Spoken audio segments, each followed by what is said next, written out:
नमस्कार मंडळी, तुम्ही थंबनेलला पाहिलं ना? हो, अगदी बरोबर आहे. आज आपण ना कणकेचे गोळे मिठात भाजून पारंपरिक पद्धतीने राजस्थानमध्ये बनवला जाणारा अतिशय लोकप्रिय असा पोटभरीचा अफलातून पदार्थ बनवतोय.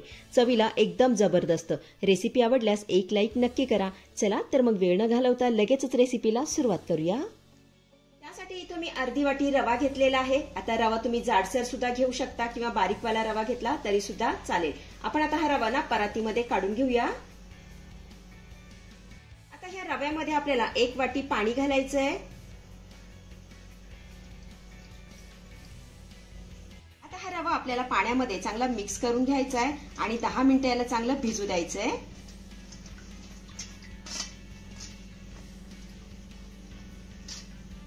ते 10 मिनिटे झालेली आहेत आणि तुम्ही बघू शकता आपला हा रवा छान असा भिजलेला आहे. हे बघा. आता यामध्ये ना आपल्याला 2 वाट्या गव्हाचं पीठ घालायचंय.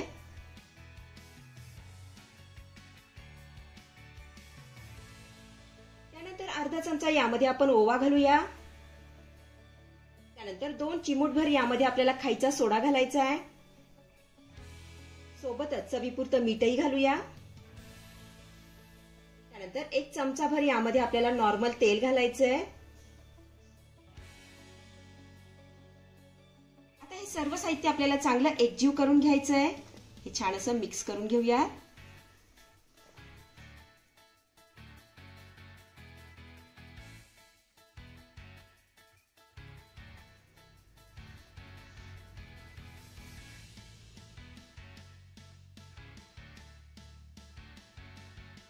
तर इथे मी ना सर्व साहित्य चांगलं एकजीव करून घेतलं. आता काय करायचं, यामध्ये ना आपल्याला थोडंसं कोमट पाणी घालायचंय आणि याचा घट्टसर गोळा मळून घ्यायचा आहे.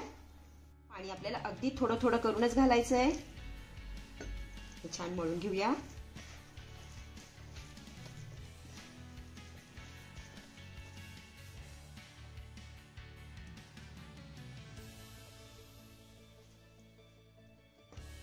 तर इथे तुम्ही बघू शकता आपला हा गोळा मळून झालेला आहे आणि हे बघा इतका घट्टसर मी मळून घेतलेला आहे.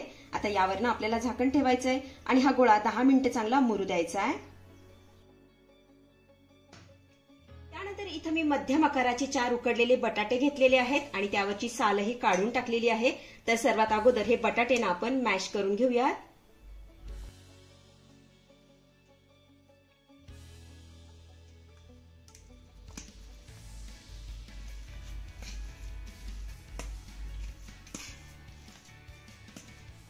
इथे आपले हे बटाटे छान असे मॅश करून झालेले आहेत. आता यामध्ये काही साहित्य घालून घेऊया. एक छोटा बारीक चिरलेला कांदा यामध्ये घालायचा आहे. 2 बारीक चिरलेल्या हिरव्या मिरच्या, पाव चमचा लाल तिखट. त्यानंतर अर्धा चमचा यामध्ये आपल्याला चाट मसाला घालायचा आहे. सोबतच चवीपुरतं मीठ घालूया. थोडीशी बारीक चिरलेली कोथिंबीर घालूया. घातलेलं सर्व साहित्य आपल्याला चांगलं एकजीव करून घ्यायचंय. छान असं मिक्स करून घेऊया.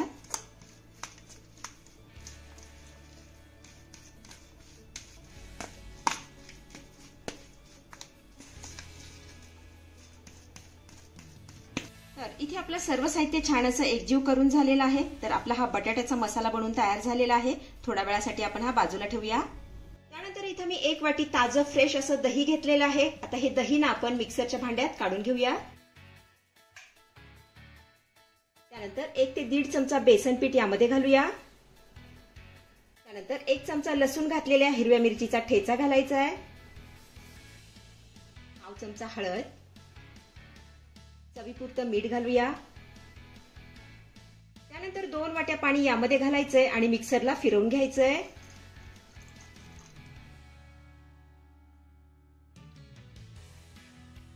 इथे तुम्ही बघू शकता आपलं हे दही मस्त असं फिरवून झालेलं आहे. हे बघा. तर दह्याऐवजी ना तुम्ही ताकाचा सुद्धा इथे वापर करू शकता. आपण आता याला फोडणी देऊन घेऊया. त्यासाठी कढईमध्ये आपल्याला 1 ते 1.5 चमचा तेल घालायचंय. त्यानंतर अर्धा चमचा यामध्ये आपण मोहरी घालूया. मोहरी आपली चांगली तडतडली की अर्धा चमचा जिरे घालायचंय. सोबतच कढीपत्त्याची पानंही घालूया. आता या फोडणीमध्ये आपल्याला मिक्सरला फिरवलेलं दही घालायचंय.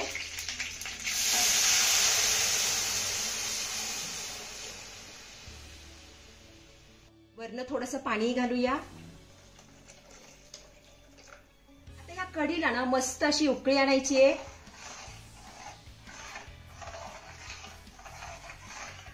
तर इथे तुम्ही बघू शकताय कढीला मस्त अशी उकळी आलेली आहे. कढीला उकळी आल्यानंतर ही कढी ना आपल्याला 2 ते 3 मिनिटं चांगली शिजवून घ्यायची आहे, म्हणजे यामध्ये घातलेलं बेसन पीठ आपलं चांगलं शिजलं जाईल. तर इथे 3 ते 4 मिनिटं झालेली आहेत आणि आपली ही कढी छान अशी उकळलेली आहे. आता यामध्ये घालूया बारीक चिरलेली कोथिंबीर. तर इथे आपली कढी बनवून तयार झालेली आहे. गॅस बंद करायचा आहे आणि ही कढी ना थोड्या वेळासाठी आपण बाजूला ठेवूया. तर इकडे 10 मिनिटं झालेली आहेत आणि आपलं पीठही चांगलं मुरलेलं आहे. हे बघा, आता यामधला ना एक गोळा आपल्याला काढून घ्यायचा आहे. आता छान असा गोल करून घेऊया.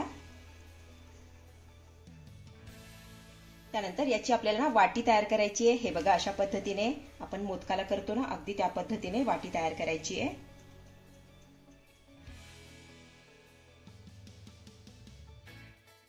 तर इथे तुम्ही बघू शकता आपली ही वाटी बनवून तयार झालेली आहे. आता यामध्ये ना आपल्याला तयार केलेला बटाट्याचा मसाला भरून घ्यायचा आहे. हे बघा, साधारण 1 ते 1.5 चमचा यामध्ये हा मसाला भरतीये.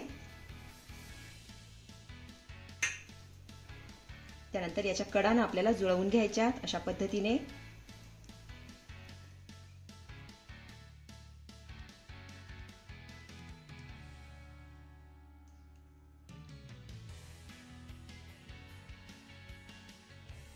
हे बघा, इथे ना आपल्याला पॅक करून घ्यायचंय. तर इथे आपला हा बाफला बनवून तयार झालेला आहे. आता अशाच पद्धतीने आपण सगळे बाफले बनवून घेऊया.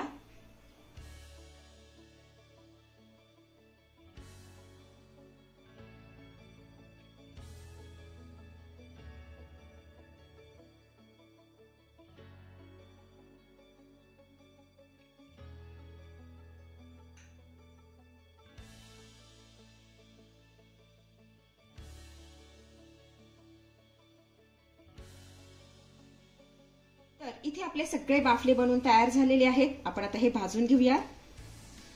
तर आज आपण ना मिठामध्ये बाफले भाजतोय. त्यासाठी कढईमध्ये आपल्याला मीठ घालायचंय.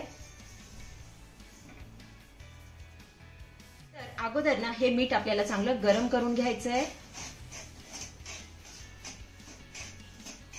तर हे मीठ ना मी चांगलं गरम करून घेतलेलं आहे. आता यामध्ये ना आपण बाफले ठेवून घेऊया. हे बघा, अशा पद्धतीने बाफले आपल्याला यामध्ये ठेवायचे.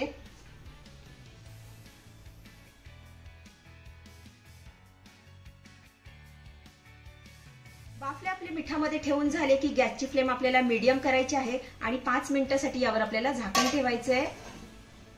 तर इथे 5 मिनिटं झालेली आहेत. यावरचं झाकण काढायचंय आणि हे बाफले ना पलटी करून घ्यायचे.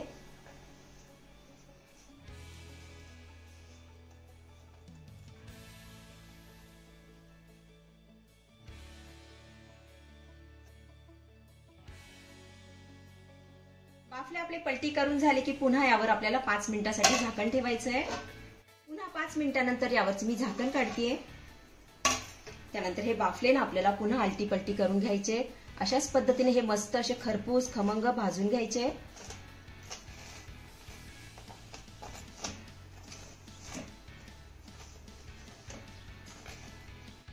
आता तुम्ही म्हणाल की ताई, मिठामध्ये भाजल्यामुळे हे खारट होत नाही का? तर अजिबात खारट होत नाही. भाजल्यानंतर यावरचं ना सगळं मीठ आपल्याला झटकून काढून टाकायचंय आणि मीठ देखील पटकन सगळं निघून जातं, याला चिटकून बसत नाही. तर इथे तुम्ही बघू शकता आपले हे बाफले ना सगळ्या बाजूने छान असे खमंग खरपूस भाजून झालेले आहेत. आपण आता हे काढून घेऊया.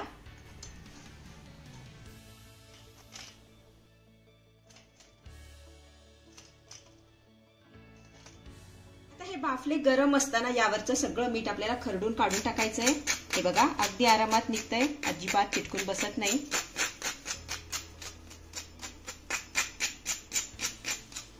तर इथे तुम्ही बघू शकताय बाफल्यावरचं मी सगळं मीठ छान असं झटकून काढून टाकलेलं आहे. हे बघा, तर इथे आपला हा मसाला बाफला आणि सोबतच गरमागरम कढी बनवून तयार झालेली आहे. चवीला जबरदस्त लागते. अतिशय साधी आणि सोपी रेसिपी आहे. नक्की करून बघा. ही बाफला आणि कढी खायची कशी ते बघूया. तर बाफला आपल्याला ताटामध्ये छान असा कुस्करून घ्यायचा आहे. हे बघा,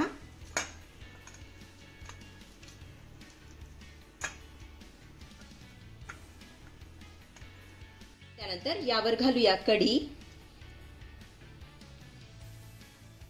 त्यानंतर यावर घालायचंय भरपूर असं गावरान तूप.